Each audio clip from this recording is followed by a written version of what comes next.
Let me just turn off the music real quick. There we go, guys and girls. Welcome to the second episode of my team breakdown series. Last week we had the honor of being guested by Idol from Vietnam in a PCL team. This time around, we're upping the stakes a little, at least tournament-wise, jumping over all the way from the west coast of America. Cloud9 boys, Nerf and Kaymind, welcome to the channel. Hello, hello. Good to be here. Yeah, I'm glad to have you guys. It's an honor. It's an honor to be guested by none other than the amazing Cloud9 guys. So welcome to the show. For those of you guys who are new here, what we're doing is it's kind of a half with Kaymind and Nerf trying to answer all the crazy questions I'm throwing at them, and maybe talking a little bit about the team and whatnot, and then we'll go into the team as well. Maybe take a look at a couple of games. We got 2 games lined up for you from last week's NPL matches, where we'll get a little chance to maybe go in depth with some decision making and stuff like that. So without further ado, let's. I have it lined up here with Kaymind first. So Kaymind, why don't you just briefly let us know who are you, and well, maybe how did you get into competitive PUBG? All right. So my real name is Thierry Kaltenbach, and I'm known as Kaymind in game. How I got introduced to PUBG, I was actually playing a different game. I was playing Insurgency. Mm-hmm. It's not really alive like the competitive scene of the game, but there's a little Discord. We're playing against each other all the time. And I met this guy called Wooly, which is actually in the scene right now. He's playing for Simplicity. Mm-hmm. And he saw that I got pretty good at the game really fast, so he just pretty much asked me, "You want to try out and go pro in PUBG with us? We got a spot, and we're looking for someone." So I was a little confused. I was like, "You want me to play PUBG when I'm playing Insurgency?" Plus, I wasn't really aware that PUBG has a comp scene at this point, so I was a little weird about going to PUBG. So I tried it. I decided to try it. So why not? Mm-hmm. So played with them a couple times. And when how far back is this? That's probably 15 months ago. Okay. Yeah. It was TPP back then, the comp scene too. Mm-hmm. So I didn't like it at all. I pretty much played once with them. I had really bad frames. It was TPP. It was pretty much camping in a compound the entire game. I was instantly just thrown off. I was like, nah, no PUBG for me. So I went back to Insurgency for a few weeks. And when PUBG finally adapted FPP as their game mode for competitive, I tried again with them. They had different teammates and everything. Mm-hmm. So I tried again, and I actually felt the chemistry of the teammates and stuff, and I enjoyed it. So I decided to give it a better try than last time. So for about 6 or 8 months, we grinded together as an unsigned team, made it to Awesome Pro League, GLL, stuff like that pretty quickly. But it took us about 8 months to get signed by Nork. We got signed by NRG Esports. Played a few lands together, didn't work out. So we got dropped. We disbanded. We went our own ways. And Cloud9 tried me out. They had a really short amount of time to try out people. So I tried with them for a few days. They picked me up. I went straight to Hong Kong with them. We won our first tournament together.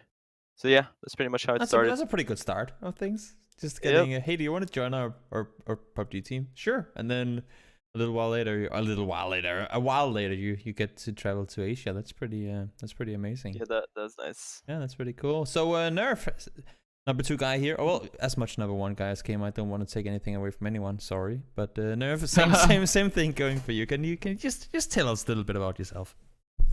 So my name is Ben Wheeler. I started playing PUBG back, I think, in the early betas of the game. I came from H1Z1, Arma 3BR, Arma 2BR. I pretty much played Battle Royale since the beginning, and I've been in love with it since. Let's see what happened. So when I first started in competitive PUBG, it was just me grinding leaderboards. There was a team called Nova Esports who needed a sub for IEM Oakland qualifiers, and I got approached by them, and just as a substitute to try out, or not, it wasn't even a tryout actually at the time. I was subbing for them for the qualifiers. Then I ended up playing really well, and I got offered a spot on their main roster. Played with them for about 5 months or so, something like that, and then some internal team stuff. I decided to leave and look for other opportunities, and I got an opportunity to try out for Cloud9, and here we are now. There you go. Wait, does that mean that your first competitive PUBG tournament as a player was IEM Oakland qualifiers? So if we go back even further, so PUBG Online Season 1 was like in third person, and I had a group of guys I played PUBG with, and I don't know what happened.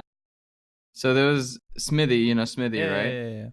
Yeah. He had like a team of 4 people that he played PUBG with, and he needed. And I actually tried starting my own org like way back then. Oh wow.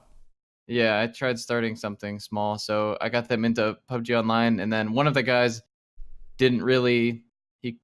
He wasn't amazing, so I ended up filling his spot for a little bit, and I ended up actually enjoying PUBG. Well, there you go. Like in the competitive side, that's how it really started. But yeah, technically my Okay. first tournament, Oakland. Only reason I was asking was because that's the first tournament I casted. Really? Yeah, competitive PUBG was IM Oakland. Get that. Would just have been a fun silver lining in all of the things that's going on. I mean, it's today. true. It was my first tournament. Like, yeah, there you go. We started together. Oh, how nice! And now we're How long here. ago was that? That's The Oakland. How long ago?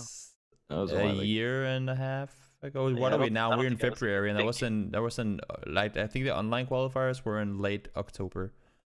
Okay. So a year and a half or something. God, like it's that. been a while. Yeah. Time flies. Time sure does fly. No, but guys, we are now we're past the introductions, and I believe you guys out there in the chat, you probably know who these 2 guys are anyway. And now going from you 2 as individuals to maybe a more of a team talk, because everybody knows you guys. In EU, they like to think you're some of the best.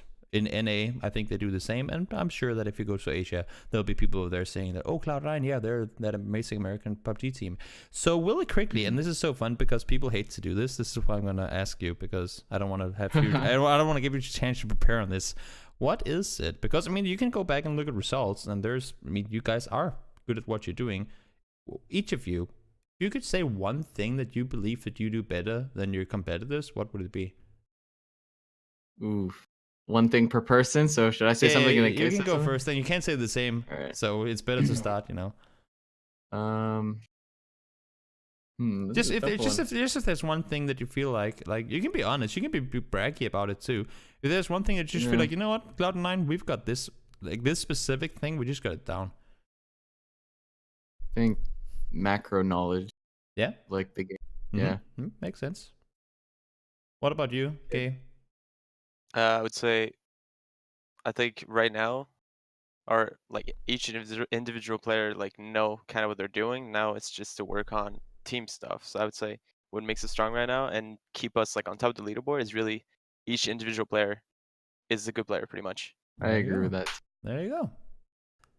Even agreeing on everything here, that's just making it even better. No, but just like go over some short headlines really quickly for those of you guys who maybe haven't been keeping up with everything. PUBG, or maybe more specifically Cloud9 wise, there has been some roster changes recently. You added Lopes to the mix. I understand that you were through some tryouts as always when people add new players, and how I mean, of course, seeing your performance here on the first week, things have seemed to work out with them, even with the short period of him being on the team. But what like, how does he just fit in perfectly, or how does he work on the team?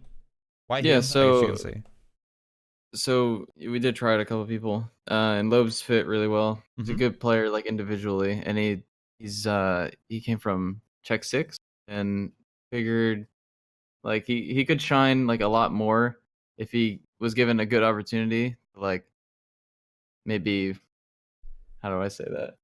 Okay.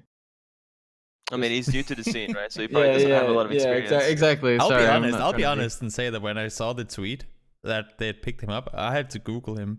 I'll be honest and say that. He's very underrated, but he fits well. I think, you know, we all have stuff to work on since we're fairly new, but we're the roster swap. So yeah, well, obviously. I think it's working out really good so far. Yeah, that's good. And it's just, I mean, he just fit in like a glove, or are you still feeling like there are things? I mean, because it's very new, right? So is it still the polishing phase? Or I mean, you said, Kaymind, that all you guys are good individual, and that's kind of what you're thriving off. Is the communication also already at its best, or is it still? Can you still feel like there's some things that needs to sort of? No, that's exactly what we're really focusing on right now, trying to get the comms a lot cleaner. Because yeah, that's the main problem right now, I would say. Yeah, our communication, our synergy could get like way better, and we've only been together for like what, like a week, 2 weeks now. So, there's still time to improve. Yeah, obviously. We don't I mean, yeah, become the best team overnight and stuff. that is very rarely the case for anyone, unless if they do some shady stuff. Without going into more of those sort of things. MPL, just quickly, you guys, you qualified, you made it there, amazingly enough. I mean, I guess technically you didn't qualify, but you're playing NPL nonetheless. Week 1, just quickly, how is it now that the whole jitters has been, oh my god, Pro League is starting, oh my god, is there going to be a Pro League? Now it's here, now you've played week 1. How is it to know, at least for the first phase, that you're kind of in a guaranteed spot as a player? Not the whole, oh, are we playing this tournament this week, or are we playing that tournament this week? How is it to sort of have that locked down more? To be like in the Pro League? Yeah. Like how to... Yeah.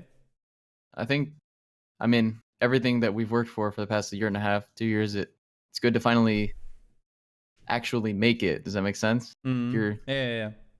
You're in the official Pro League, so I mean, hard work paid off, I guess, and Yeah, for sure. At least for me, it feels to be in here. Yeah. League. Is it something you would have imagined 1.5 years ago when you were first getting into PUBG that you'd be doing now? Not in the beginning. Like, I'd say when I joined Nova, like my early leaderboard grinding days, I never pictured myself playing competitive PUBG that much.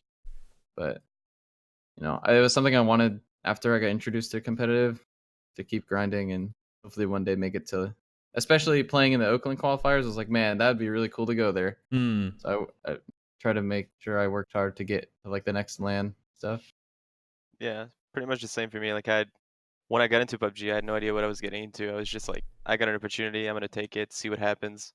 Now I'm playing for Cloud9. I live in California, which is not something I was expecting. Like, if you asked me that a year ago, I would have been like, what would I be in California a year later? Yeah. So no, it's really nice.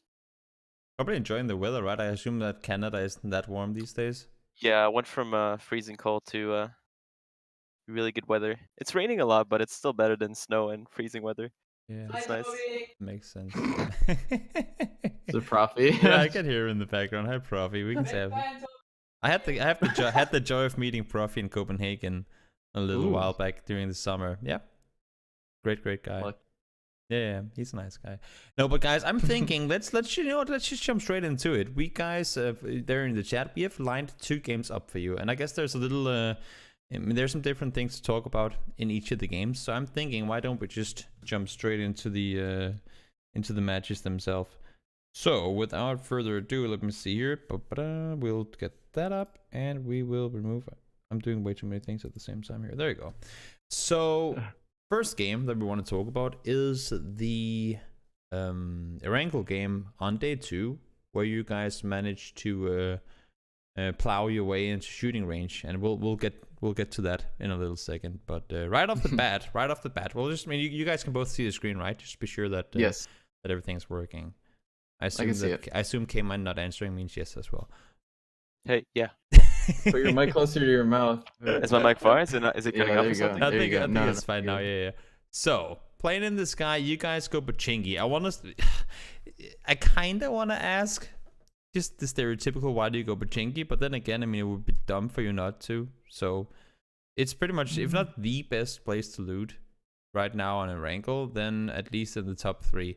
But is there any specific reason why you like Pachinki over others? Just to have to ask something about your loot spot, because it's a dead giveaway. But you have to answer. I think for me, yeah. So like the best loot spots in the game is probably Roz and Pachinki.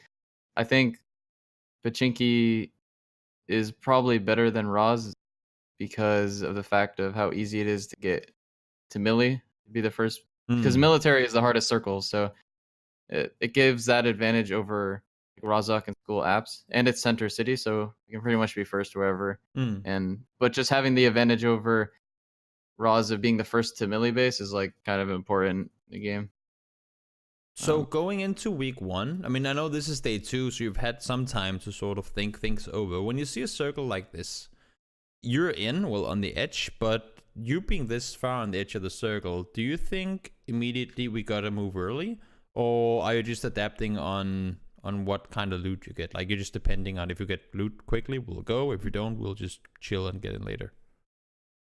So yeah, we know for these circles we can't beat like a Roz team. Like this is why Roz is better here. It's because they can be the first people to center up north before us, so we have to come in after them. So we kind of leave a little bit later than we normally do, and we make sure we have scopes and stuff. But on a circle like this, you'd always want to commit north. Like with this split with the river, or would you want to sit south in some situations? So you don't have to answer specific to this game, just in general. What would your thought process be when, like, the first rotation?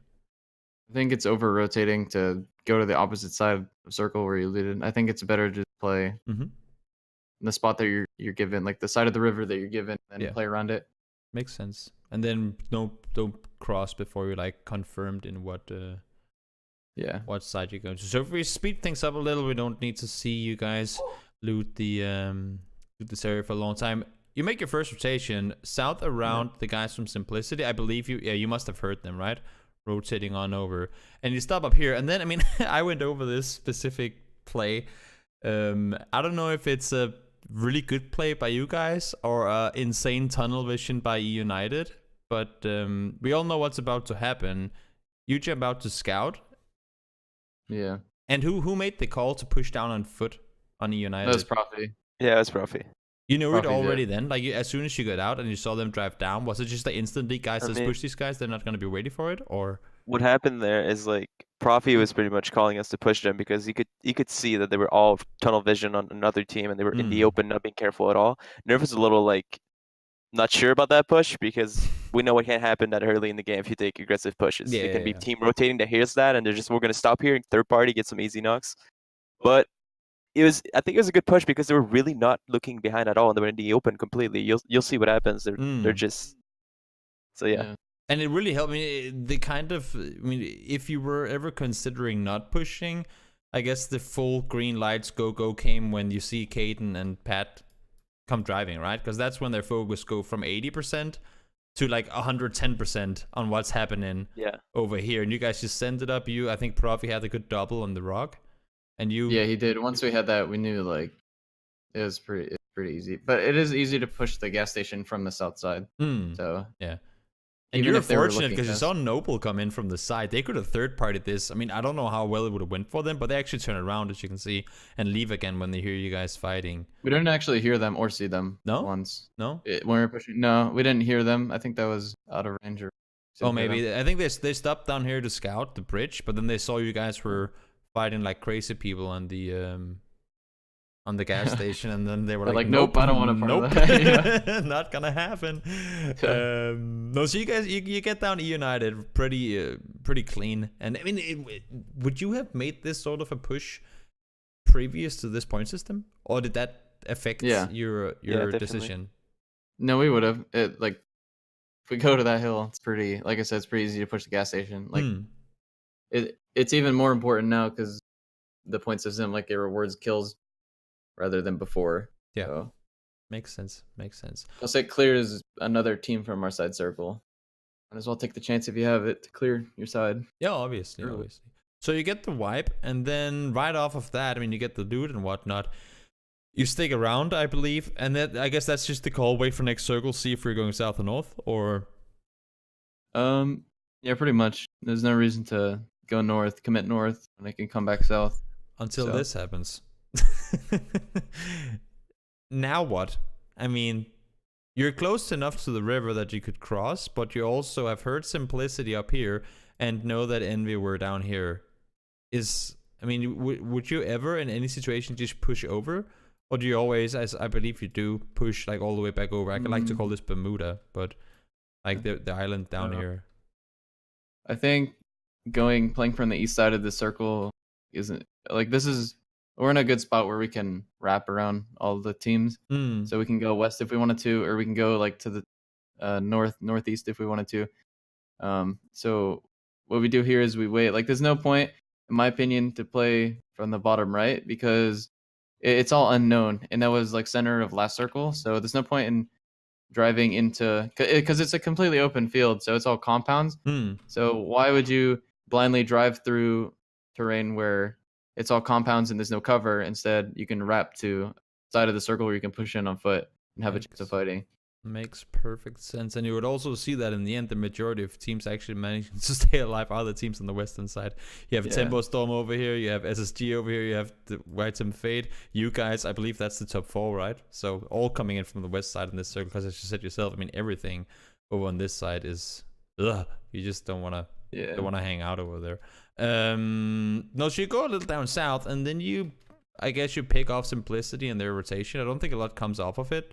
Do you get one kill? I don't know. You just get the knock, right? Yeah. And then go. We weren't really in a rush to leave. I think it's better to like wrap a little bit late. It gives other teams like if you look at the West Bridge, like Smurf and SSG, it gives them a chance to push more into center. The longer we wait. So we just took some free shots because they were in the open, trying to get like some kill points, and then we ended up leaving when we had to. And it lets like Tempo and SSG make their way towards the middle. It'll open up like the edge for us. Do you guys have a clear oh wow, I cannot talk today. A clear shot caller throughout your entire game, or does it kind of swap? I know some teams like that in the beginning of the game, rotation-wise, they'll have one guy do the majority of the calling, and then when it comes to later games stages like team fighting and stuff, it's not necessarily one specific other guy, but it kind of spreads out a bit more. Do you have the same, or is it like one admiral, everyone does what this guy says? I think it's like it goes with suggestion in the beginning. If Nerf has a plan and we agree to it, we just stick with it. But if he doesn't really have like a clear plan or a clear idea of what he wants to do, he asks around and we give our suggestion. And as we get further into the game, it gets harder to actually talk about stuff because it's really fast. Stuff is happening fast. It needs to be called quick, and we need to do it. So we try to stick to Nerf calling and just listen blindly to his call, pretty much. Unless we see another call that's really like, it's clear to me that this is way better. Well, it comes out, it's about trust at this point. Nerf just has to say, all right, if my teammate has info I don't have, do I trust him or do I just stick to my own call that I think is better? It comes down to that. So it's not like a mutiny. We're 3 guys that wants to do this, Nerf. You cannot just do what you want, Jules, actually. No, if 3 people want to do something, I'll probably end up going with them. Really? You're not that stubborn? Unless, it depends. I think I need to be more stubborn sometimes, but you gotta trust your teammates. You can never have too many chefs in the kitchen. Or how is it again? Yeah, something like that. Right? Yeah. No. So anyway, new circle pops. I mean, you guys on the southern side, obviously waiting for the new circle to pop to figure out what you have to do. Is that how you like to play early game normally, or is it just because this specific circle you had to fight early on and stuff? Do you like to sit edge early on and like sort of wait out circles and then move, or do you like going center early when you get the chance to? We only go like first circle is all about timing and what you can get away with compared to other teams. So like it's not smart for us to center up on a circle that goes north away from us, because we know even no matter how early we leave, we probably won't be the first team there. So there's no point. Makes sense. So we just like adapt to different circles. Makes perfect sense. It's just for, I mean, if some of these questions also for you guys in the chat might seem very, what do you say, banal? Is that what you say in English? Like very, very basic. It's just, I mean, sometimes, believe me, there will be people, they're basic, and there will be people wondering some of these sort of things where they see a circle and they'll leave their loots. But for example, it doesn't matter if it's in Pachinki or not, because to some, Pachinki might seem as a somewhat northern city to loot, just because it's not ferry pier or, I mean, whatever else on the southern side. And then they'll be leaving like to try and go take crazy center positions. But as you say very correctly, Nerf, the fact that you know that there are teams north of you that will, with a 99% guarantee get there before you, means that it's really not worth the risk for you guys to try and sort of fit your way in. It's just the bridges too. Like it's like with Millie base. The bridges, the river divides the north, so it makes our options less limited to get to north. Makes sense. So. Now with this circle popping, of course you can't see what we're seeing right now, but does the call go swoop on the left side? And if so, do you still play with the sort of what do you say, not anticipating but passive, or do you want to engage in fights when you see them? Like how do you like to, if you see a team somewhere, will you just engage on it full on to try and wipe them, or will you just play off of the knowledge that there's a team over here, whatever? So like for this example, we knew SSG was there. We can see them. Mhm. They didn't see us. And between us and SSG here, there's like a couple trees. It's all open. Mm. And so we actually didn't even see them drive away, to be honest.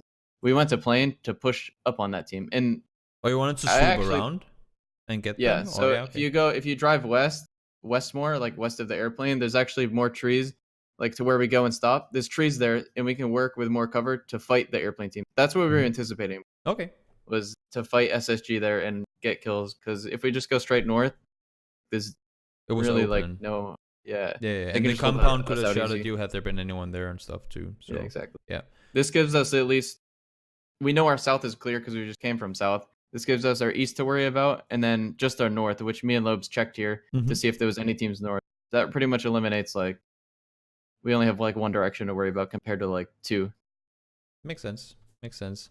And this is always the duo that you split in, or is it just right now? So you go with Lopes and Kaymind goes with Profi. Is it always like this, or does it change up from time to time? We're still figuring that stuff out. It's not set in stone. Okay. Anything. Okay. Oh, makes sense. Makes sense. Just curious question. Yeah. So you can see here as well. I mean, you're pushing, like you're playing it slow to get more and more info, and you bring up the vehicles here. Smart. Some people say, "Oh, it's so late in the game anyway. It doesn't really matter." But of course, I mean, depending on where the circle goes, if you have to push into this area, if you have to, I mean, even just make the open hill push down towards shooting range. You need cars. Ghost might agree with you later on that they should have brought their vehicles for a little while longer too. Yeah. But now with the next circle popping, you're still in on the southern side. Shooting range though is taking up a huge amount of space. And what's kind of the idea here? Do you want to get info so you can push down should the circle go there, or do you still want to like stay on the top? So at least in my head, we went to the plains to clear it. We park our cars. Me and Lobes were pretty much dedicated to watching north. If a team was pushing up north, checking the shed that was like the west side circle a little bit north of us, and then Profi and Kay were watching Ghost, making sure they couldn't wrap on us. Mm. So that pretty much, whatever team pushed us first is the team we would have been fighting. So if a team ended up pushing us north, we would all just focus north. I think it was more about like clearing our edge and like waiting to see what next circle did instead of overcommitting to like shooting range here. How big is the fear of, I mean, of course you're pretty, even though you're not spread, you're actually pretty, I mean, you can get a lot of info from where you are when you look on each side you're on. You probably expect there not to be a team on the side of the hill, because if there were, they'd be shot at from shooting range. But how much does it take at this specific spot for you to full on engage in the fight? For example, for you, Kaymind, if Profi gets a knock onto one of the ghost guys, do you want to make a move on it, or do you just want to, well, use the fact that the guy probably doesn't have a helmet anymore, or broken vest or whatever, and then still sit back and wait because the new circle's about to pop? Or do you want to, again, kind of the same question as before, does the new point system and the rewarding of kills at this point become such a thing that you want to make a play, or do you still sort of play it off? Yeah. I mean, since the circle is really just about to pop, we would probably not overcommit into a team fight on edge zone like that. Yeah. But depending on the circle, probably we could commit to it if we're not too exposed to another team. So the Like circle 13. does go south. I mean, it as south as you could, well, realistically hope for it to go. Of course, everyone can hope for a hard shift, but oftentimes it doesn't happen. A lot of shooting range is in. The whole, like, I don't know what to call, like, the rolls or boulders or hills or whatever you want to call them out here in the open, are in. The dips. Sitting up here, I can't really see right now how much, because there's a certain point at which this just becomes like a huge open hillside, right? I think a little bit of it is still in up here that you can play from, should you be in that situation. But you also got to know, I mean, does the knowledge that Ghost is here become a, guys, we have to deal with these guys now? Or how do you, like, what's your mindset here when you see this circle pop?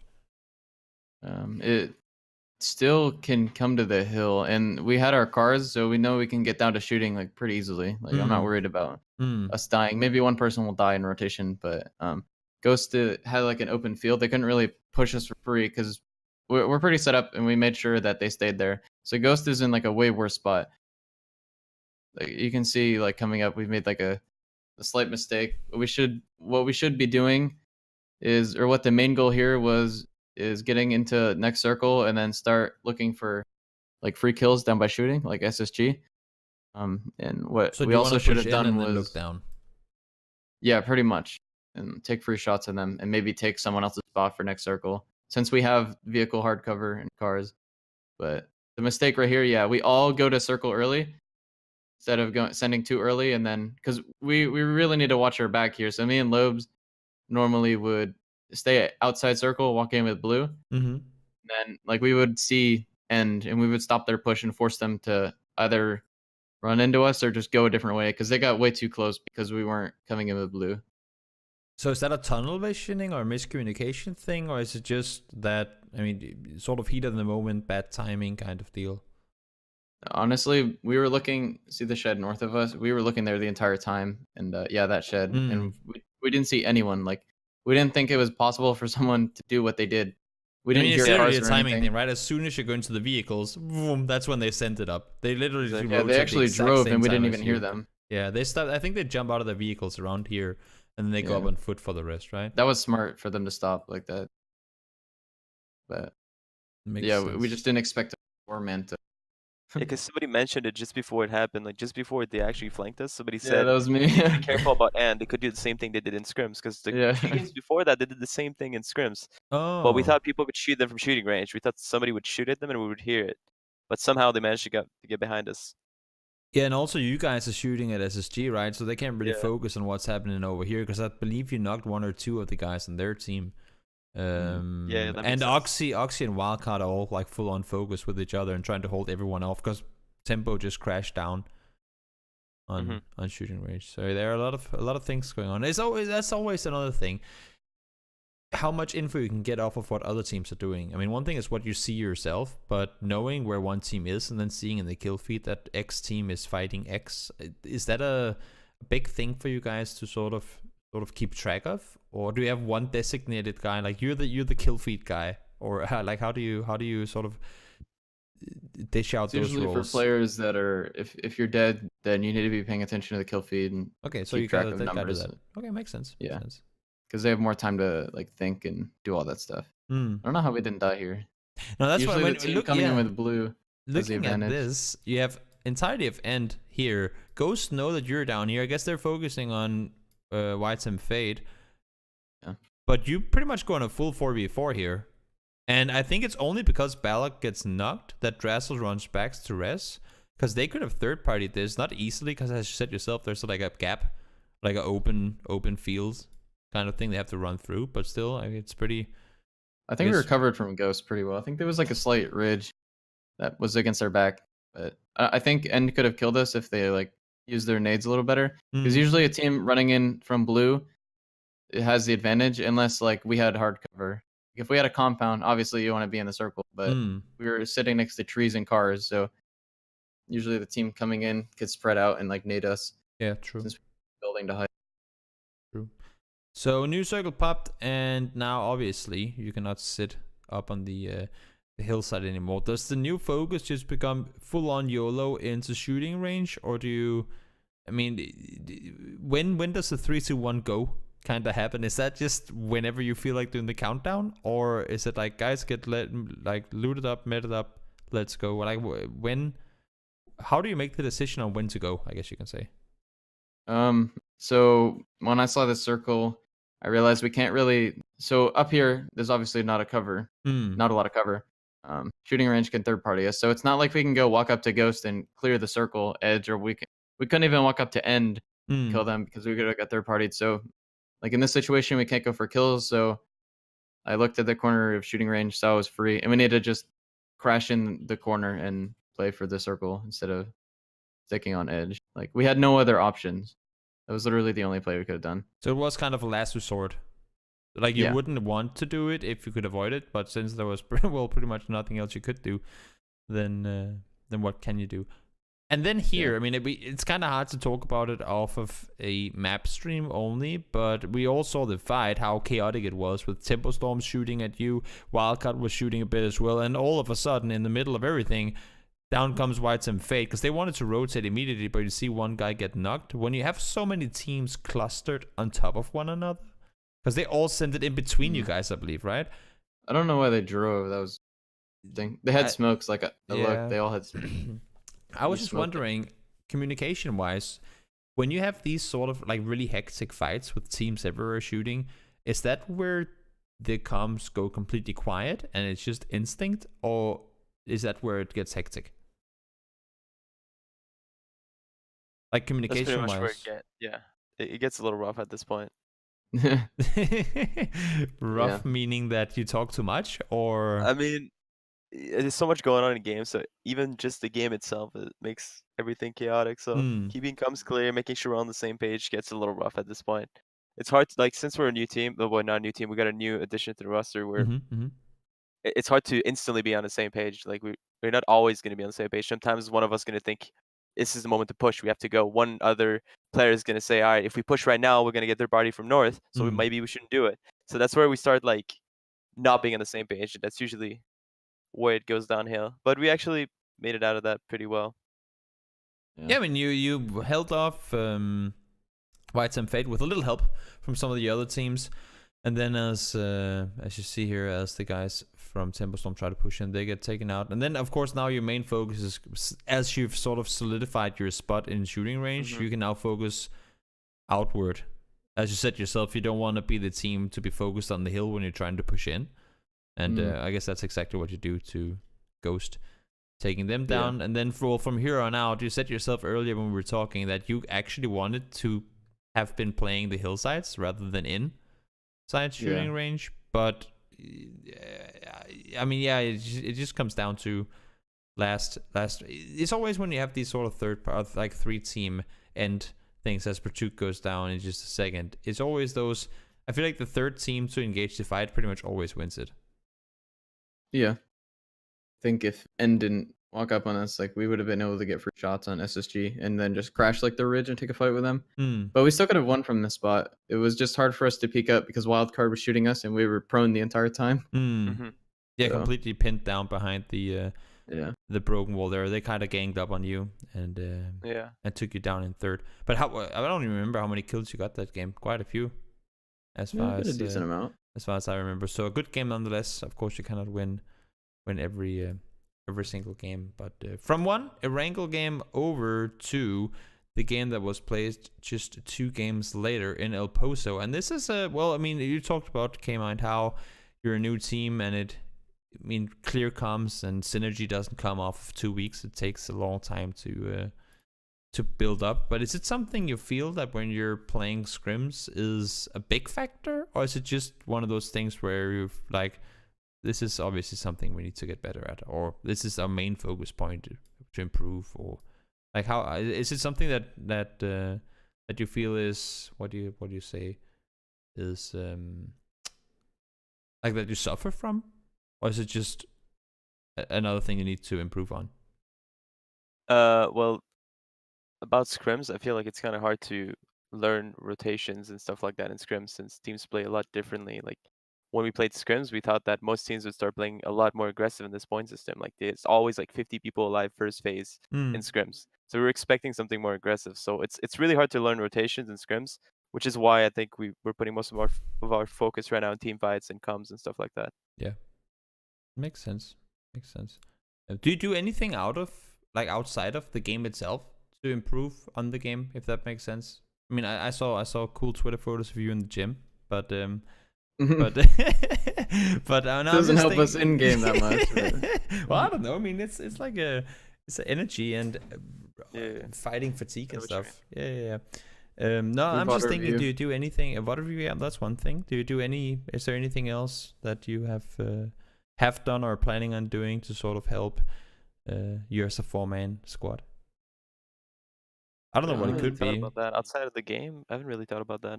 No. I mean, so we hear I guess in competitive esports, maybe more in bigger scenes, how they add mental coaches and they will do all these sort of team building exercises and I don't know whatnot. But I'm just wondering if that's something you guys have thought of doing or do, or is it only like sort of going around the game itself? I think I believe in like mental coaches. They can be helpful to like a certain extent. but I don't know. Maybe if we're like having issues like talking or something, I don't know, like understanding how to communicate, maybe like that's when a coach would be helpful. But like when it comes to getting better at the game, I think we're pretty good as a team about talking it out and coming to conclusions. And we're all smart because no one's gonna know better than us because we play the game. You know what I mean? Oh yeah, obviously. Makes sense. I don't know. No, I mean, it makes perfect sense. Makes perfect sense. So, okay, so going into game number 2, or I guess game number 3 in this case, but the second game that we're doing the cover of looting Picado. I mean, that's, I don't know why, but I feel like there's always if you loot Picado, or if you loot Pachinki, you loot Picado as well. I don't know why that is, but at least you get to loot Picado, which is, I guess, amazing, because it's kind of the same thing as Pachinki, very centered and good. Was that just the guys who wanted to Picado? Let's go, or is there a specific reason why you take Picado over a place like San Martin or Hacienda or Power Grid Split, anything like that, or is it just because it was open and you got it? I think Picado is better for certain reasons that I don't really want to talk about because Oh yeah. I mean, people can come hunch off us. Yeah, you can come take the city if you want. I'm not gonna tell you why it's good, but it's a lot like it's a lot like Pachinki, but Picado versus San Martin. I feel like San Martin, you're a little bit more surrounded, but yeah, you have space. You have space. Stay simple. Yeah, for sure. I mean, of course, you have Lasarius, or Lazarus, whatever you want to call them, looting the split compounds on the southwestern side of you, which you actually, I mean, as far as I know, in this game, you pretty much rotate straight through them. Unfortunately, nothing really happens, but we make sure they don't shoot at us. We've they've landed too close a couple of times, and we've like made sure we punish them in scrims and stuff by like, I don't know, just sending a message to keep them away. Get out of here. So we can actually, so we can pretty much rotate around. Makes sense. So Circle Puffs Northwest. Is this like if you I did this last week with Ival as well when we were talking, because they drop in Pachinki as well, and I asked him like 1 to 10 in circles. What is like 10 being the best circle you could ever imagine? I mean, of course, this first circle might not be that impactful, but here, as opposed to the previous circle we just saw before that was far north, here you're just outside, but you rotate early this time around instead of going late. Why is that? Because there's less teams that can be at a center on the west side. Like there's only realistically Pozo team, the Monte team, and then if there's a team Power Grid.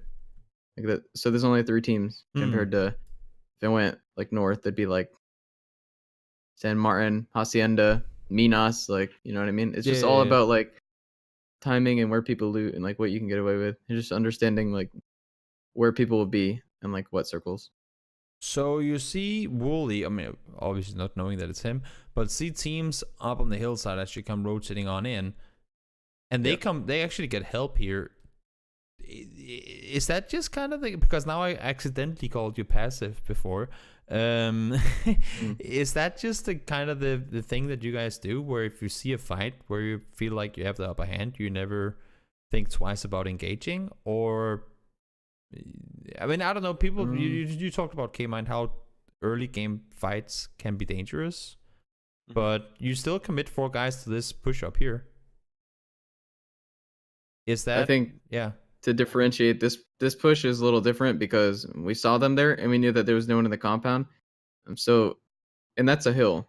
Fighting on hills is very different. It's better to be the last person to push up a hill and like coming in on the edge, opposed to the team that's in the center of the hill like them. Like we have like every advantage. If they're peeking us from the ridge trying to hold us out, we have 2 guys with hard cover in the compound covering like the tops of the hill. We pretty much get to push up the ridge for free because they can't overpeak, and then like surround them on the hill. Yeah, makes sense. Yeah, and I don't think we were like fully committed to wiping the team there. We just wanted to see if we could get some free kills with the element of surprise, pretty much. Makes sense. It's just always fun to sort of that's one of the things that I want to do with this whole team breakdown thing. Is one thing is we see, oh, look at this, Cloud9 is, well, I don't know, engaging this team. Oh, look at this, these teams are fighting. But it takes, well, I mean, you can say it takes 2 to tango, but it takes a, I guess, committed decision when you see 4 guys, or 3 guys in this case, because Lopes stayed in the compound, to sort of run up and engage in a team. And it's always the whole, because as a shot caller, you have to do the whole, is it worth to try and, not necessarily, as you said, Kaymind, go for the full wipe on a team, but it's still, you put your team at a risk to a certain extent every time you engage in a fight, right? So is it, even though you have the upper hand, or technically the advantage, some teams, they'll say, nope, you know what, it's too early to risk it.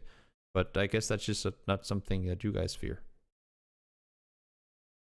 I guess it depends. I mean, yeah, it is kind of risky to do that because, like, at an extent, somebody could have pulled up like exactly where we pulled up a little bit before on the hill southeast as we run up the hill. But yeah, it's kind of a risk that we took there. No, I mean, I'm not. Don't misunderstand it for me saying it as a negative thing, because I agree with your push up the hill. Yeah, it's just, I'm just both for me and for the people watching, trying to sort of get inside the heads of the decision making that you do. Yeah, I guess we're trying to, like, it's a new point system and kills are really worth it, so we're trying to get a test what we can get away with. Yeah, it's hard, like I said earlier, in scrims it's really hard to tell what you can get away with because people play really aggressive. So most of the time, if you take an early fight, you're instantly gonna get attacked by like 2 different teams because they're just sending it. But it's a lot easier to test it out. Makes sense. In actual tournament environment. And we made sure not to overextend to the hill too, because we have a compound, so we can always like fall back to it like afterwards, as you know. Yeah, you have the hard cover, a sort of a big guarantee, I guess you can say.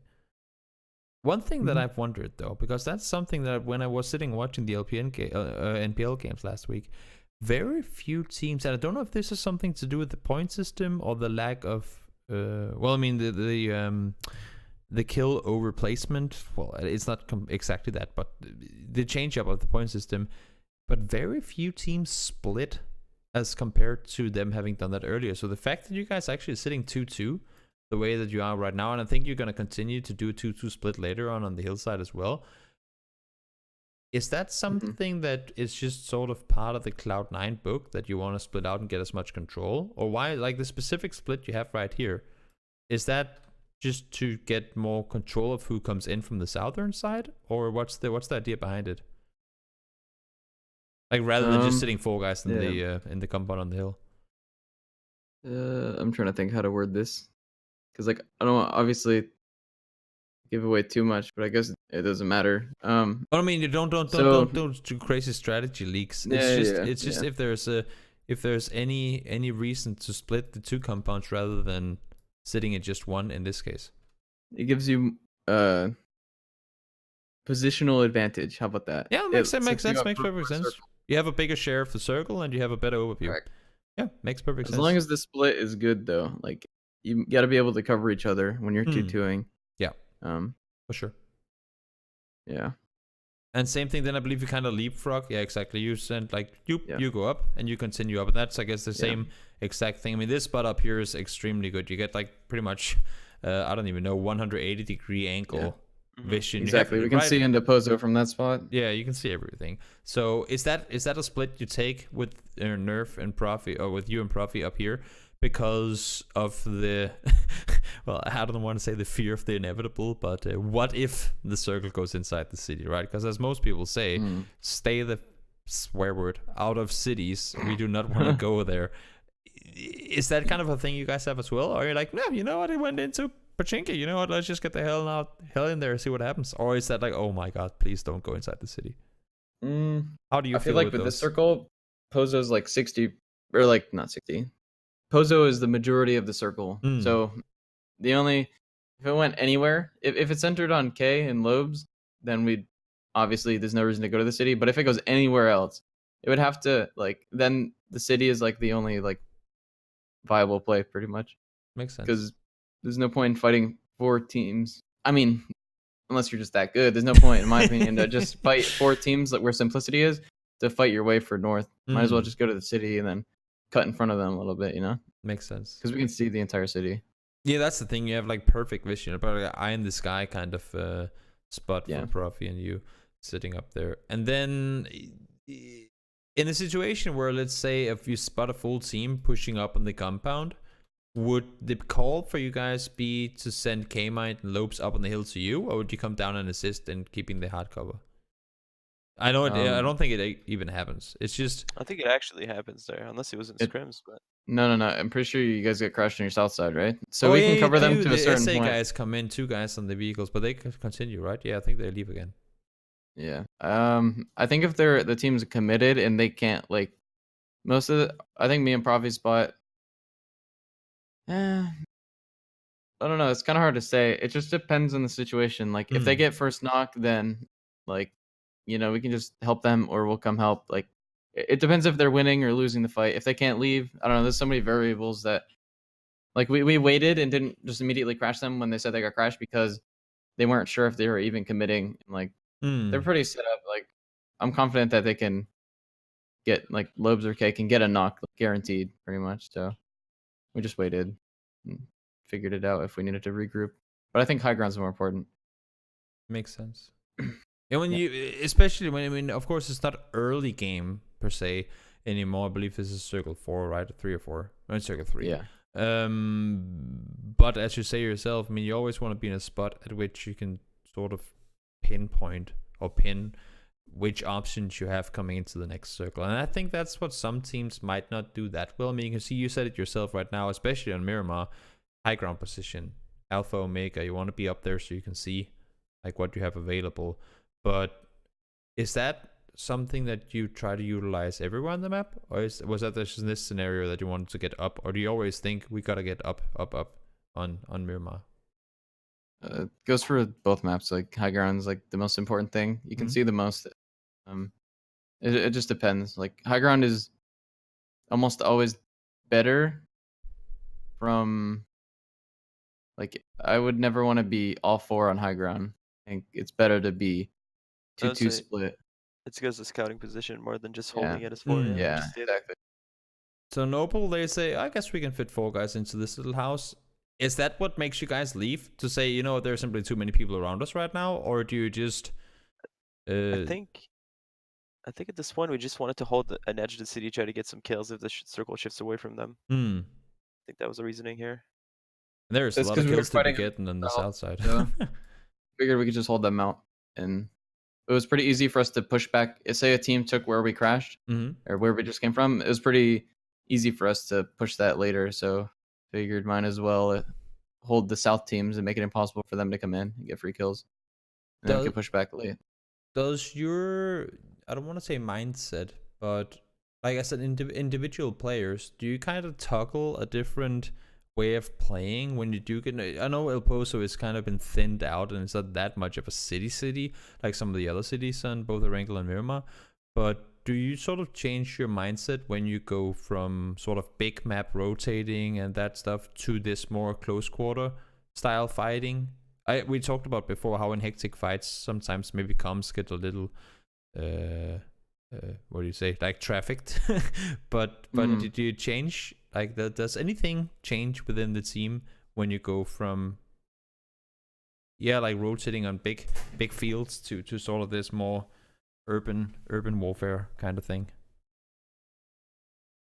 No, not really. I mean, I think I'm trying to ask a specific question. I can't figure out how to word it, but it's just I mean, it's very different to me, at least, both as a viewer but also when I play myself.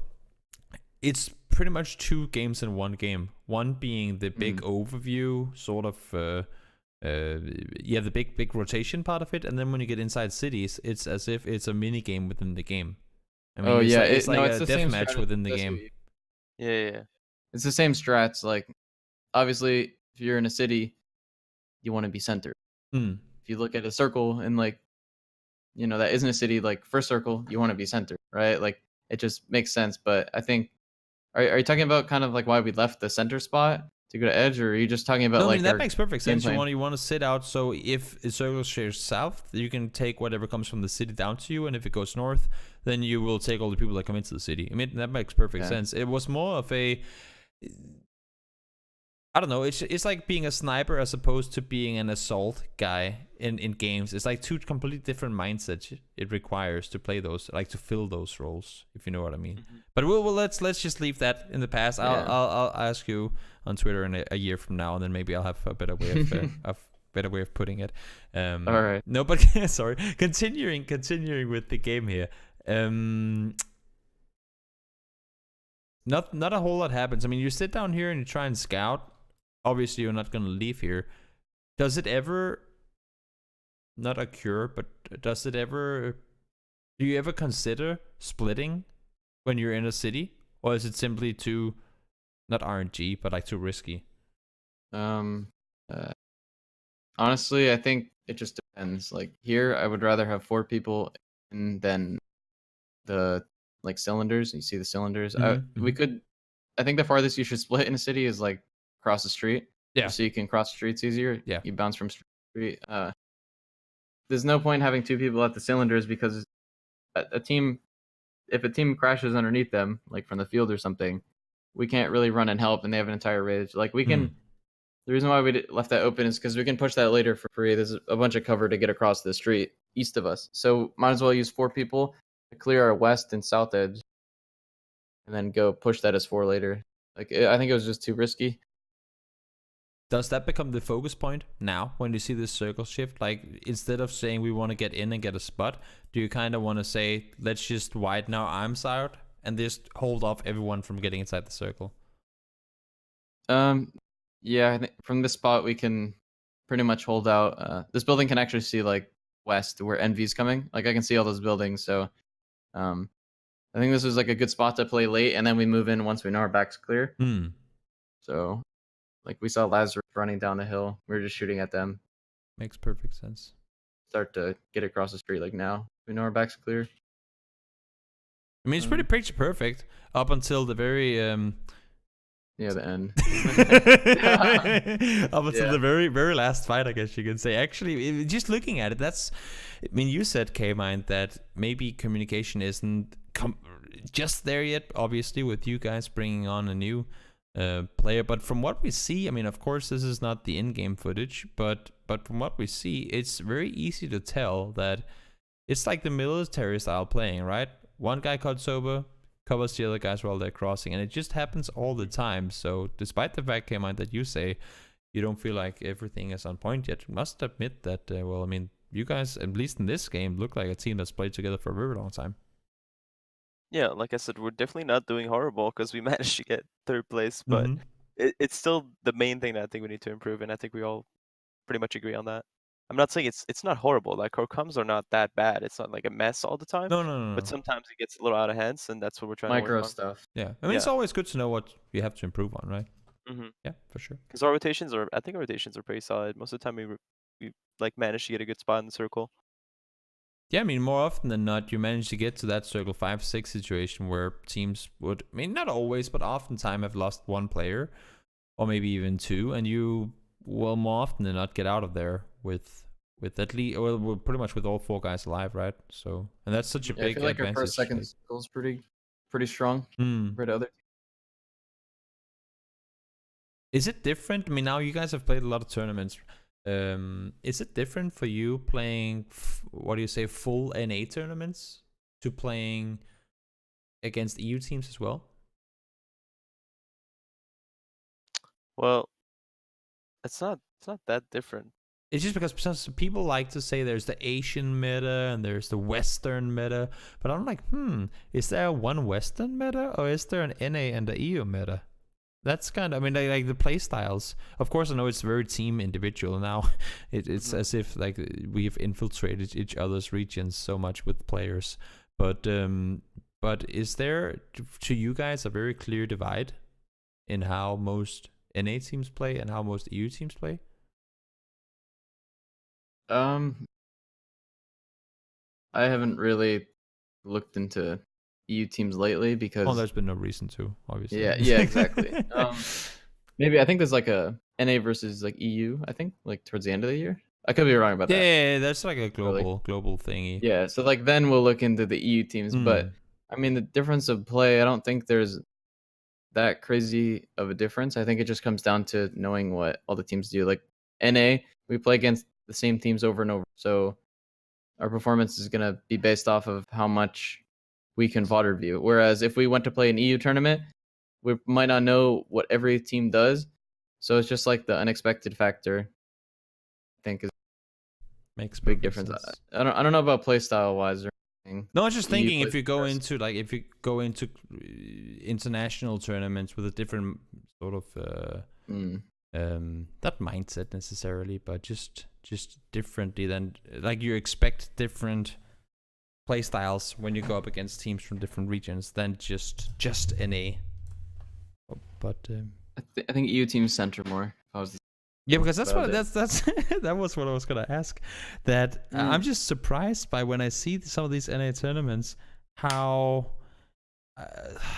I guess you can say that because I like to say that teams have to get greedy early on, and that's what I talked to Ivel about last week as well. How in the first couple of circles you want to be greedy. I mean, you don't want to just settle for that one compound because it's open. If you can get a compound that's more center, you want to scout it, and if you can get it, you want to get it.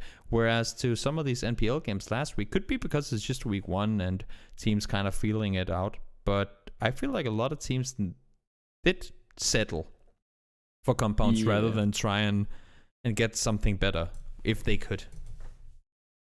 Yeah, maybe that's just they're not doing enough like research or something. They're not comfortable splitting because they don't want to be greedy or take risks or something. But I don't know.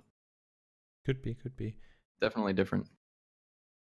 One last question before we jump into this very short Q&A style thing, because we have kind of reached the 1 hour mark now. Just very briefly, what do you feel, Nerf? Maybe I'll ask you, Kaymind, as well right after. What do you feel that you guys individually bring to the team? If you had to say like one thing each, doesn't have to be anything me, or just if there's like if there's like one thing that you guys are better at individually than the other guy. I mean, I know sometimes you want to say you have a fragger and the more strategic guy and stuff, but what do you guys feel like you bring to the team individually? I think separates me is like just like game knowledge and I don't know brain. Brain. There you want go. to put it? You're Yeah, the brain. Brain. There you go. There you go. Yeah, well, that's fair enough. What about you, Kaymind? Are you just the muscle then, or? Ooh. We can't. Your mic's muted. We can't hear you, Kaymind. Wait, your mic's muted. Has my mic been muted for that long? Yeah. Well, that feels bad. Welcome back. That's unfortunate. Yeah, I would say my strong suit is like close to medium range fighting. Yeah. Yeah, he's first one in, you know. Yeah, makes sense. Yeah. And oftentimes alive in the end as well, so that's just even more impressive, I guess you can say. When you have the guy that engages early on and still manages to stay put throughout the late stages. No, but with that, guys, I think we're gonna do like a 5-minute or something like that. If people have questions, of course. Just a little brief Q&A where you guys out there in the chat can throw some questions at these guys. I will allow myself to filter through them. So if there's something that I do not redeem worthy of being asked, then I will gladly skip. But we'll see. Maybe there's some questions out there that you guys would want answered. We do have a question here. That's just a 20 pound of that's a lot of hummus. Hummus. Anyway, he asks, does each team member have specific info they're responsible for keeping track of and communicating? That's actually a good question. Yeah, it's a very good question. Do you kind of divide it into 4? I don't think so. So does each team member have You kind of talked about how the dead guy is responsible for the kill feed, but are there anything else that you guys individually sort of take responsibility for? I think we're still trying to like perfect that like at the moment. Like for example, on old roster, right? My info that I was responsible for getting was looking for like people flanking us, watching the back, clearing the back, and making like stuff like that. But now I think like I'm more the guy in the front now that has to scout or getting high ground. And I don't know, it's usually the front people have to be getting info, and then the people in the back need to be like covering and responsible for the back. Right now it's pretty like adaptive. We switch like different roles and stuff. But we'll probably finalize that more over time. Yeah, of course. It takes some while to get the whole melting pot sorted out. Yeah. And out will come great results, I'm sure. Sleepy Art asks, how important is the team chemistry? Is it just 4 good players more? I guess, or is just having 4 good players more important? Like, do you need to be well synchronized and in sync, or do you just need to be 4 crazy fraggers and then you just win games? I think team chemistry is like really, really important in PUBG, because even if you have, let's say, 4 really good fraggers, stuff can happen so quickly, and decisions that needs to be made really quickly. And if you can't be on the same page and work as a team, it's gonna quickly, like, it's gonna start being really chaotic, and it's gonna go downhill. So yeah, I would say team chemistry over 4 really good fraggers. Do you have someone who's in charge of sort of bringing you, if the team chemistry does go down, or if it gets too chaotic, does someone have the big bus button, or like the shut up guys button? Who's We don't really have one person to do that, but when one of us really realize, all right, it's getting too messy, we just say reset, everybody chill for a bit, and then we actually say over. Like you actually say reset? Yeah, does we say reset. That word? We actually use that word, yeah. Oh, that's great. That's great. That's like really nice. You just yells reset, and then everybody just sets up, or yeah, pretty much something like that. Yeah, that's great. That's a very makes everyone stop thinking about what they're doing and then just refocus, like come together. Like, I should implement that when I play with people sometimes. You know what? I'm gonna write that down on my arm and remember that. No, that's an extremely smart thing to do. Do you have anything else like that? I mean, of course not. Don't give away any super secret Cloud9. Oh, you can give away everything you want to, but do you have any other sort of communication-wise things like that? Any fun words that you use that are very team, or do you say intern? No, not really. Yeah, I think we should maybe come up with some more. That'd probably be helpful. Yeah, that's what we were talking about not too long ago.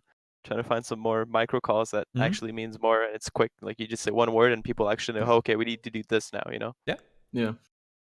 It's like a football playbook. When you call blue 18, then you know exactly how you have to push a certain compound or something weird like that. I remember back in the Counter-Strike days, Counter-Strike still exists, but I don't remember what team it was, but there was a certain team that instead of callouts for different spots, they have numbers on every map. So if someone said 13, then they knew exactly where to look on the map. Interesting. Yeah, it'd be really hardcore on PUBG though. Yeah, there are too many different spots. I mean, I guess that's kind of what happens, right? Yeah. Guess it kind of is what happens, but with the compound calls and stuff like that, just not numbers. What were you saying there? If you feel like that? I feel like, okay, do I say like leapfrog a lot? Do I say that? I feel like I use the term leapfrog. No, but when we're, like, that's rotating. Because it makes perfect sense, right? You want to jump to one spot and then jump to the next. I feel like I say that a lot. He's like looking at me weird. Like in the Pozo game, we leapfrog, dude. Yeah. We did leapfrog. I mean, that's... Yeah, we did. To the hill. To the compound, to the hill. Like, you know what I mean? Like, you take our spot, we go to the next spot. Oh, yeah. Yeah. You kind of just... Thinks I'm crazy. I guess proper leapfrogging would actually be if... Because that's the kids... game, right? Isn't it called leapfrog? Yeah, so the proper way of leapfrogging would be if you go to the compound and... No, I guess that actually is right. I was just thinking you have to jump one ahead. So if you were sitting on the bottom compound, then you had to go all the way up to the hill. And they had to surpass you and surpass you and surpass you. You know what I mean? You kind of just take their spot. So it's... Yeah, it's wrong. I'm going to change the call now. Yeah, that's bad name. Lucky. Gotta come up with a new name. No, I'm sure it works just fine. I mean, I don't know. I feel like you guys gave us a lot of good insights. I'm sorry if my questions were kind of vague, but I feel like That's all good. I got the majority of things I needed answered. And then I hope that for you guys in the chat, I mean, this is your time. If you have anything you want to ask, please do fire away. And also, of course, for you guys, I mean, Nerf and Kaymind, if there's anything you wanna tell the dear viewers, maybe if there's something for next week's games that you're like, viewers, are you ready? I mean, do you really know us? Maybe you can give us something we have to look out for. Is there anything in particular we need to look out for next week's games? Anything that's going to be changed from the past games to week 2, maybe? Anything you've worked on? I think we're definitely going to try to step it up kill-wise, because I feel like we've been maybe a little too passive sometimes. We could have got a little more kills. So yeah, we're going to try to focus on getting the fights that we need to take. But also not being too aggressive, because like I said, it can snowball into something really bad really quickly. Yeah, of course. Sleepyard with the final question. We'll add it. Just I think I heard you guys couldn't hear it, but at that opening ceremony, there was a DJ guy in the crate behind you. I don't even know if you noticed. Could you hear him? Yeah. Well, we're in the backstage show. Everything is really muffled. Oh. And all the little effects, like the stuff popping and the booms and stuff, are just destroying our ears. So no, we can't really hear anything back there. So you didn't enjoy the music? I mean, we saw it during the like the. Oh, you got to witness it earlier. It. So it was nice. Yeah, it was really nice. Okay, makes sense. I guess that was a good way to round off the Q&A. But once again, guys, thank you so much for taking time off the schedule to join in on this rather low-key, down-to-earth talk. But I hope that the guys out there in the chat and the guys on YouTube will get something out of it nonetheless. Yep. Yeah. Thank you for inviting us. No, of course. Yeah, it was man. fun. Appreciate it. Always welcome. And if you ever want to join in and talk again, you know exactly where to find me. So without stalling it any longer, thank you to both of you for joining in, and for those of you guys sitting out there in the chatteroni watching along, thank you so much for tuning in. We'll be doing more of these. I hope to do them once a week, but can't be sure to be able to catch players. They do have other things to attend to, of course. So thank you everyone for tuning in, and until next time.